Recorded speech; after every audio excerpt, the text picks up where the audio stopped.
2030 সালের ভিতরেই আমরা মঙ্গল গ্রহে পা রাখতে যাচ্ছি এবং শুরু করতে যাচ্ছি নতুন একটি যাত্রা।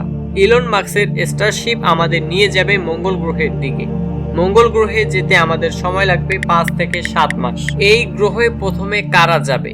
এই গ্রহের প্রথম যাত্রায় থাকবে বিজ্ঞানী, প্রকৌশলী এবং অভিযাত্রী, যারা মঙ্গল গ্রহে নতুন শহর, নতুন জীবন এবং সামাজিক বাসস্থান তৈরি করবে। মঙ্গলে নামার পর প্রথম শহর হবে ডেমো আকারের। রোবট ও এআই সাহায্যে বিজ্ঞানীরা তৈরি করবে বাসস্থান। মঙ্গল গ্রহে বিজ্ঞানীরা আস্তে আস্তে পৃথিবীর মতোই সবকিছু গড়ে তুলবে, যেন এখানে মানব সভ্যতা টিকে থাকে।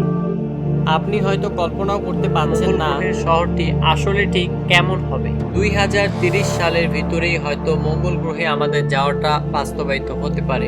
কিন্তু একটু ভাবুন তো, মঙ্গল গ্রহে বরফের নিচে লুকিয়ে থাকতে পারে এমন রহস্য যা আমাদের ইতিহাসকে পুরো বদলে দিতে পারে।